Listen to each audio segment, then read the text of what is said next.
سورہ الرعد سے ایک چھوٹی سی آیت پیش نظر ہے میرے.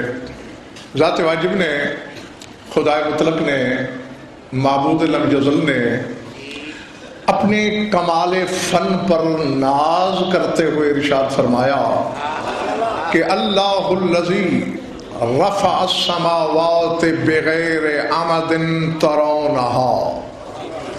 فرمایا وہی تو اللہ ہے جس نے آسمانوں کو بلند رکھا ہے ایسے ستونوں کے بغیر جو تمہیں نظر آ سکیں.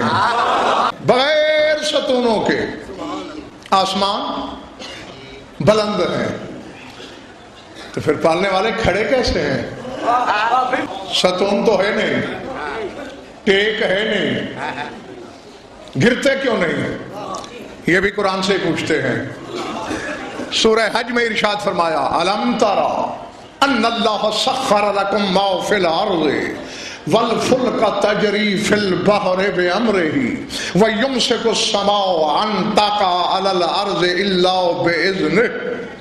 فرمایا اے میرے حبیب محمد احمد محمود، کیا تم نے دیکھا نہیں کہ جو کچھ زمین میں ہے اللہ نے تمہارے مسخر کر دیا ہے. جو زمین میں ہے، ظاہر یا غائب، معلوم یا معدوم، سب تمہارے مسخر. والفلک تجری فی البحر بامرہ، اور سمندروں دریاؤں میں چلتی ہوئی کشتیاں جو اس کے امر سے چلتی ہیں وہ بھی تمہارے مسخر ہیں.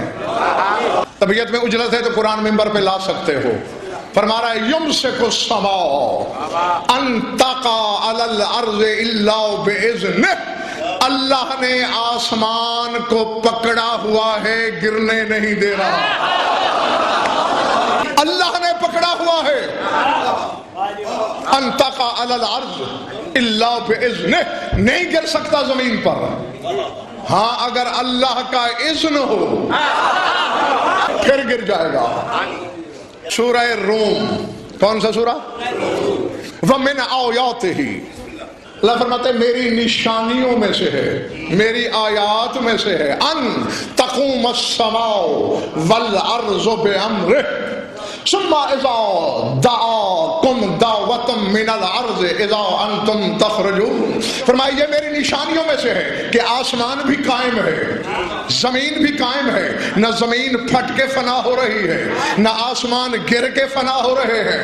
ہاں جس دن میں نے تمہیں زمین سے پکار لیا، آواز دے دی اور تم قبروں سے نکل آؤ گے، پھر کچھ نہیں رہے گا. اب آیت کیا ہے؟ ثم اذا دعاکم، جب اللہ تمہیں بلائے گا، دعوت دے گا، آواز دے گا. میں نے اسی آواز کا پیچھا پکڑا کہ آواز کیسی ہوگی، دعوت کیسی ہوگی. قیامت کی بات ہے، شے ہوگی نہیں.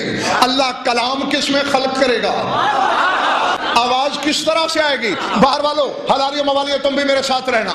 سورہ طٰہٰ نے اس کی تفصیل پیش کی. وَيَسْأَلُونَكَ عَنِ الْجِبَالِ فَقُلْ يَنْسِفُهَا رَبِّي نَسْفًا فَيَذَرُهَا قَاعًا صَفْصَفًا لَا تَرَىٰ فِيهَا عِوَجًا وَلَا أَمْتًا فَيَوْمَئِذٍ يَتَّبِعُونَ الدَّاعِيَ لَا عِوَجَ لَهُ وَخَشَعَتِ الْأَصْوَاتُ لِلرَّحْمَٰنِ فَلَا تَسْمَعُ إِلَّا هَمْسًا يَوْمَئِذٍ لَا تَنفَعُ الشَّفَاعَةُ إِلَّا مَنْ أَذِنَ لَهُ الرَّحْمَٰنُ وَرَضِيَ لَهُ قَوْلًا. اے رسول، یہ تم سے پہاڑوں کے بارے میں سوال کر رہے ہیں، انہیں کہہ دو کہ میرا رب انہیں سرما بنا دے گا. فَيَذَرُهَا قَاعًا صَفْصَفًا، ایک چٹیل وادی کی طرح ہو جائیں گے پہاڑ، نہ نشیب رہے گا نہ فراز. جاگنا اب، آیت آنے لگی ہے. فرمایا فَيَوْمَئِذٍ يَتَّبِعُونَ الدَّاعِيَ لَا عِوَجَ لَهُ، اس وقت کائنات کے سارے مردے پیچھے پیچھے ہوں گے، پکارنے والا آگے آگے ہوگا. فَيَتَّبِعُونَ الدَّاعِي، اس وقت دائی کے پیچھے، پکارنے والے کے پیچھے. شان کیا ہے اس کی؟ لا عوج لہ، اس میں نہ کوئی کمی ہے نہ اس میں کوئی کجی نہیں. نبی صاحب پہلی آیت میں اللہ کہہ رہا ہے کہ میں پکاروں گا، یہ آیت کہہ رہی ہے پکارنے والا آگے. کائنات کے میت مردے پیچھے، یا بدن والا اللہ تلاش کرو یا اللہ کا بدن تلاش کرو۔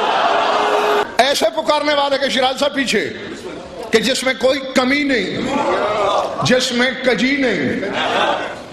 میں اور آپ کہیں اس بندے میں کمی نہیں، اس میں 1001 کمی ہو سکتی ہے، جس کے لیے اللہ کہہ دے اس میں کمی نہیں۔ یقیناً اللہ، اب میں کم از کم اپنے سے کم علم والے عالم سے متاثر نہیں ہو سکتا، کم از کم میرے برابر ہوگا تو کہوں گا یہ عالم ہے۔ تو اللہ جسے دیکھ کر کہہ رہا ہے اس میں کمی نہیں، پالنے والے تجھے اپنے جیسا لگ رہا ہوگا نا، کیونکہ اللہ کمال کو پسند کرتا ہے، اور کمال بھی وہ جو اس کے پیمانے پر ہو۔ جو اس سے کم کا کمال ہو اسے اللہ نقص کہتا ہے۔ تو کوئی جھلک تو خدا کو اپنے وجود کی اس بلانے والے میں نظر آ رہی ہے، جو اللہ کہہ رہا ہے لا عوج لہ، اس میں کمی کوئی نہیں۔ ابھی آیت اور ترجمہ جاری ہے، اور میں آگے بلانے والا، پیچھے پیچھے شادباش، مردے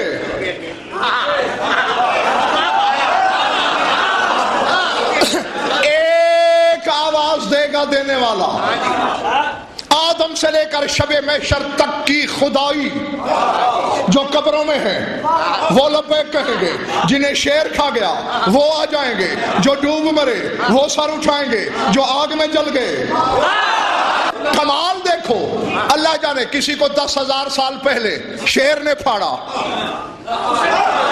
اس کا خون شیر کے خون میں مل گیا، اس کی بوٹیوں کے ریشے شیر کے گوشت کے ریشوں میں شامل ہو گئے، پھر شیر مر گیا، کچھ چیل کووں نے کھایا، کچھ زمین نے کھایا، اور زمین پہ بیٹھ کر علی کو سوچنے والے جاہلوں، علی فرماتے والذی نفس علی بیدہ انی اقیم الساعۃ تحت قدمی، فرمائے جتنی جگہ پہ علی کا ایک پاؤں آ سکتا ہے اتنی جگہ میں ساری خدائی کو جمع کر لوں گا۔ ایسا ہے، یوں شروع کرتے ہیں۔ اللہ نے اپنی خالق ہونے کے لیے خواجہ صاحب چونٹی بنائی، چونٹی کا خالق ہے نا اللہ، کہا یہ دیکھو یہ مخلوق ہے، اسی سے خالق کو پہچانو۔ جیسے سائے سے پتہ چلتا ہے کوئی سائے والا ہے، مکان سے پتہ چلتا ہے کوئی معمار ہے جس نے بنایا ہے، چونٹی کو دیکھ کر سمجھ لو کسی نے خلق کی ہے۔ پلنے والے یہ حقیر ہے، کہا اچھا زمین کو دیکھ لو، پلنے والے یہ بھی حقیر ہے، کہا اچھا آدم کو دیکھ لو۔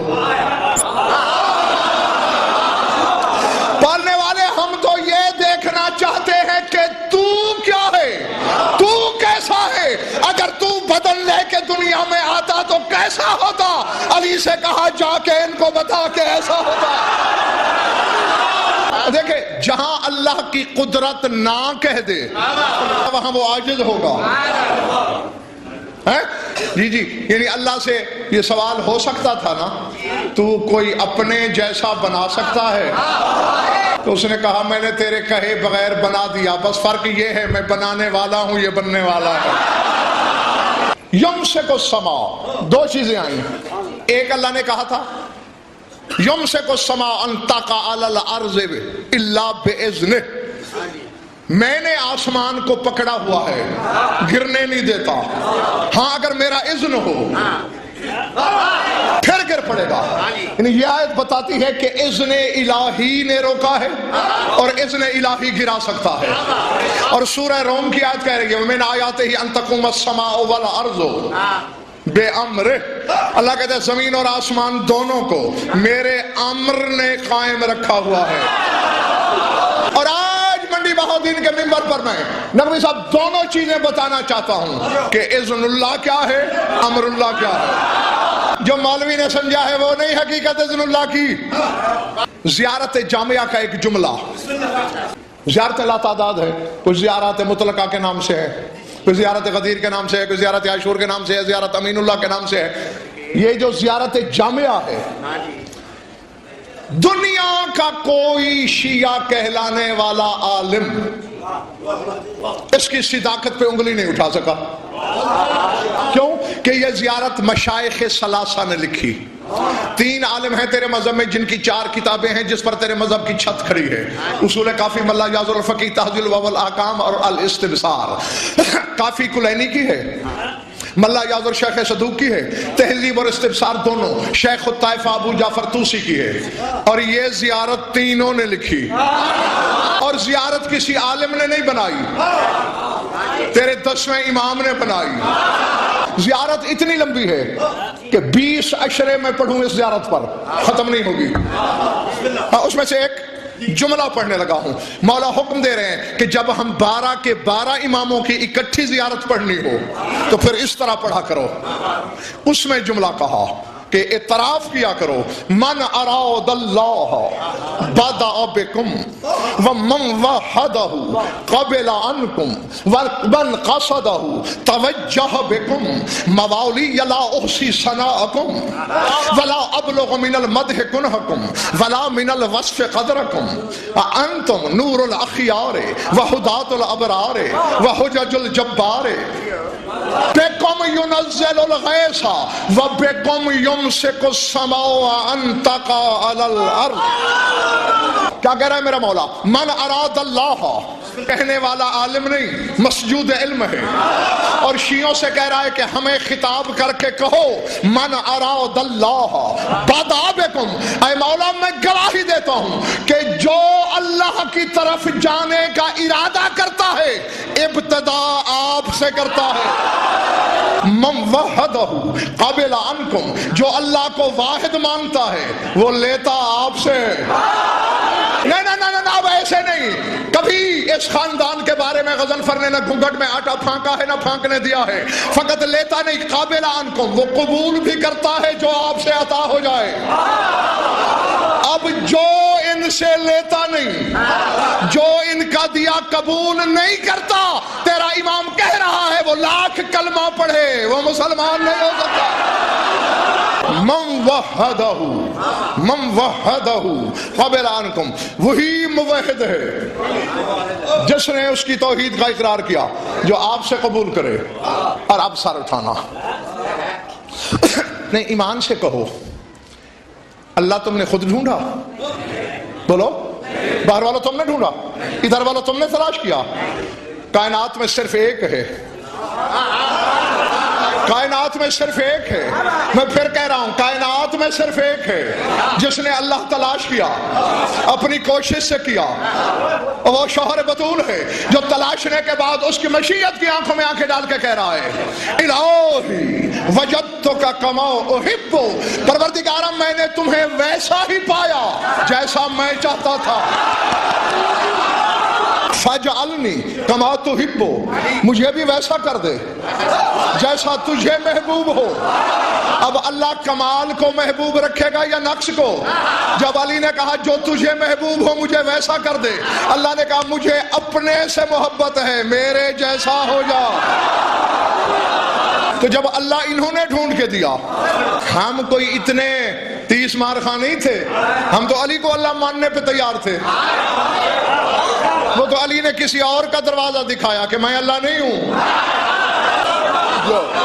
آپ نے ایک اشرے میں یہ کہا تھا کہ امام محمد باقر علیہ السلام یہ کہتے ہیں, آپ نے یہ کہا تھا کہ اللہ کا نام اللہ ہم نے رکھا. کوئی شک نہیں, میں نے باقاعدہ وہ جناب تصدیق کی ہے. اصول کافی میں امام محمد باقر علیہ السلام فرماتے ہیں کہ اللہ کا نام اللہ ہم نے رکھا.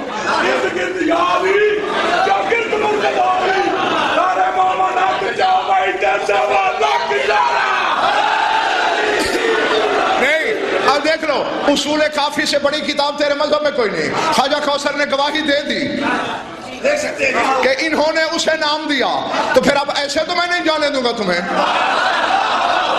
میں کعبے کی چھت پہ کھڑا ہو کے بھی یہ فکرہ کہنے پر مجبور ہو جاؤں گا, اور جس علی کے بغیر اللہ کو نام نہ ملے اس علی کے بغیر کسی کے ابا کو نام کیسے مل سکتا؟ زیارت جامعہ کے فکرے نہ ہوں, زبان نہ کٹواؤں, میرے نطفے میں شک, ترجمے میں خیانت کروں, مجھ پر قہر الہی کی اسی منبر پہ بجلی گرے, بطول مجھے بددعا دے. اس سے بڑی بددعا اپنے آپ کو منبر پہ بیٹھ کے کوئی نہیں دے سکتا. اگر میں غلط کہوں تو بطول کی آئی مجھے آئے, اور اتنی قسم پہ بھی شک کرے وہ اپنا باپ خود تلاش کرے. توجہ. اور آگے فرماتے ہیں اے ہمارے شیعوں یہ کہو من قصدہ توجہ بکم، جو بندہ اللہ کا قصد کرتا ہے اے علی کے بیٹو توجہ تمہاری طرف کرتا ہے. امام کہہ رہا ہے جو اللہ کی طرف قصد کرے وہ توجہ ہماری طرف کرے. نماز میں تیرا قصد اللہ کی طرف ہوتا ہے یا کسی اور طرف؟ نماز میں اللہ کا قصد ہوتا ہے نا. تو جب تک ان کی طرف توجہ نہ ہو نماز باطل، اور جن کی طرف توجہ کیے بغیر نماز نہ ہو. نہیں ایسے نہیں. اس چھوٹے بچے سے لے کر جو بزرگ بیٹھے ہیں، تم میں سے ہر بندہ اس وقت مفتی ہے، یوں سمجھ لو، فتویٰ دینا ہے. اور جو دو گے میں نہ مانوں، حسین کی آخری نماز کی قسم منبر چھوڑ دوں گا، مان لوں گا جو بھی دو گے. اس وقت تم مفتی ہو. مولا فرما رہے ہیں جو اللہ کی طرف قصد کرے توجہ ہماری طرف کرے.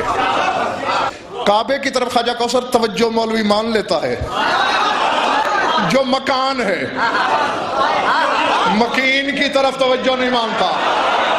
شرط کیا ہے؟ جو اللہ کی طرف قصد کرے توجہ ان کی طرف کرے. اب فتویٰ تم نے دینا ہے. ایک نمازی انتہائے قرب پر ہے اور ایک بچہ اوپر سوار ہے، رسول سجدے میں ہے، محمد صاحب معراج جس اللہ کی پڑھ رہا ہے وہ معراجوں کا مالک. 4 معراجیں نیچے ہیں، علی کا بیٹا اوپر ہے. نماز بھی معراج، سجدہ نماز کی معراج، محمد صاحب معراج، اللہ مالک معراج. 2 معراج کے مالک منہ دیکھ رہے ہیں، 2 معراجیں حسین کے قدموں میں پڑی ہیں. مسجود وفا کا خطبہ ہے اور اس میں یہ جملہ ہے، عباس نے تعارف کرایا حسین کا، اس میں یہ لفظ ہیں صدرہ مرکبہ ظہرہ منبرہ. رسول کا سینہ حسین کی سواری ہے، رسول کی پشت حسین کا منبر ہے. رسول سجدے میں ہے، حسین پشت پہ بیٹھ کر چیلنج کر رہا ہے، اور میرے بابا کا منبر چھیننے والوں ہمت ہے تو حسین کا منبر چھین کے دکھاؤ. یہ گھر جا کے سوچنا ضرور، علی کا اتنا سا بچہ رسول کی نماز میں آ جائے تو وہ نہیں نکالتا، تو حسین کے بابا کو نمازوں سے نکالتا پھرتا ہے. یاد رکھ، علی خود فرماتے ہیں میں کائنات کی ہر حقیقت میں روح جاری ہوں، نفس ساری ہوں. میں جاری روح ہوں، چلنے والا نفس ہوں ہر حقیقت میں. روح کے مقابلے کیا ہوتا ہے؟ بدن. ایسے نا شاہ صاحب، خواجہ جی، بدن ہوتا ہے نا روح کے مقابلے میں. علی کہتا ہے میں روح ہوں، یعنی ہر حقیقت بدن ہے.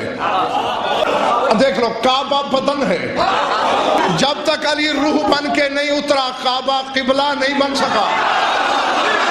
کعبہ بدن، علی روح. قرآن بدن، روزہ بدن، نماز بدن. اور جب روح نکل جائے باقی ڈھانچہ بچ جاتا ہے اور وہ چند گھنٹوں کے بعد بدبو چھوڑنا شروع کرتا ہے. آج پتا چلا کہ سورہ کہف کی آیت کیوں کہہ رہی ہے کہ فَلَا نُقِيمُ لَهُمْ يَوْمَ الْقِيَامَةِ وَزْنًا. کچھ لوگوں کے عمل ہم تولیں گے نہیں، وہ لائیں گے نمازیں، فرشتے کہیں گے روح نہیں ہے، بدبو آ رہی ہے، دور لے جاؤ. جو اللہ کی طرف جانے کا ارادہ کرے آپ سے ابتدا کرے. میں خواجہ کوثر ایسے بندے کہاں سے لاؤں؟ ہیں بندے، ابتدا اللہ سے بھی پہلے ان سے ہوتی ہے. اللہ کہتا ہے چونکہ میں نظر نہیں آتا، یہ 14 مجھ سے ابتدا کرتے ہیں، خدائی ان سے ابتدا کرے. اس منبر کی قسم، اس شبیہ کی قسم، مجلس کی پاکیزگی کی قسم، بطول کی چادر تطہیر کی قسم، میں نے تفاسیر اہل بیت میں پڑھا ہے. میں سوچتا تھا کہ کچھ بھی ہو، چلو روح پھونکی گئی آدم میں، سجدہ کرایا گیا، تھا تو خاک کا پتلا. ہاں یہ پہلی بار منبر سے راز کھولنے لگا ہوں، کیونکہ اللہ تو جانتا تھا نا. اللہ کو علم نہیں تھا غضنفر بن یہ جب خلق ہوگا تو کیا بنے گا. اللہ کے یہ دن علم میں تھا، بلکہ اللہ دیکھ رہا تھا کہ غضنفر منڈی کے منبر پہ ہے، حلالی سامنے سن رہے ہیں، جانتا تھا نا. بس جب اللہ نے، میں نے تفاسیر اہل بیت میں پڑھا، اللہ نے آدم کو بنانے کا ارادہ کیا آیان ثابتہ کے عالم میں. ابھی آدم بنا نہیں، ابھی ظاہر نہیں ہوا. آیان ثابتہ کے عالم میں اللہ نے آدم کو اپنے سامنے رکھا. میں تجھے بنانا چاہتا ہوں، اور بنانا اس لیے چاہتا ہوں کہ دو بھائیوں کا نور میں نے تیری پشت میں رکھنا ہے. کیا خیال ہے تیرا؟ لفظ ہے ساجدہ آدم شکرن للہ، وہی آدم نے سجدہ شکر کیا. مالک تیرا احسان، کہاں محمد، کہاں علی، کہاں میری سلب. اللہ نے کہا تو نے ان کے لیے سجدہ کیا، میں فرشتوں سے تیرا سجدہ کراؤں گا. جس نے اللہ کا ارادہ کیا، ابتدا آپ سے کی. جس نے اللہ کو واحد سمجھا، اس نے قبول آپ سے کیا. جس نے اللہ کا قصد کیا، توجہ آپ کی طرف کی. موالی لا احصی ثناءکم، اے میرے مولاؤ، میری یہ ہمت کہاں کہ میں آپ کی ثنا کا احاطہ کر سکوں.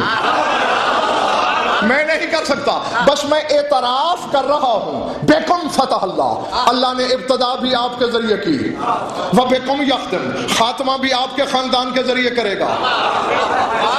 بکم ینزل الغیث، بارشیں بھی آپ کے ذریعے برساتا ہے. وبکم یمسک السماء ان تقع علی الارض باذن اللہ، اور جو آسمان نہیں گرتا اللہ نے آپ کے ذریعے ہی تو روکا ہوا ہے. صاحب آخری جملے کے طور پر یہ کہنا چاہتا ہوں، ذمہ داری میری، سن لو. مناظرہ کرانا ہے کرا لینا، بحث رکھنی ہے رکھ لینا، میدان مکنا ہے مک لینا، کائنات کے سارے مقصر بلا لینا ادھر اکیلے غضنفر کو. میں دلائل قاہرہ کا پہاڑ لگا کے ثابت کروں گا کہ امر اللہ بھی علی ہے، اذن اللہ بھی علی ہے. یہ جو اللہ کہتا ہے نا کہ اللہ کے اذن سے ایسا ہوتا ہے، اس کا مطلب یہی ہے اگر علی چاہے تو ایسا ہوتا ہے. اذن اللہ کون ہے؟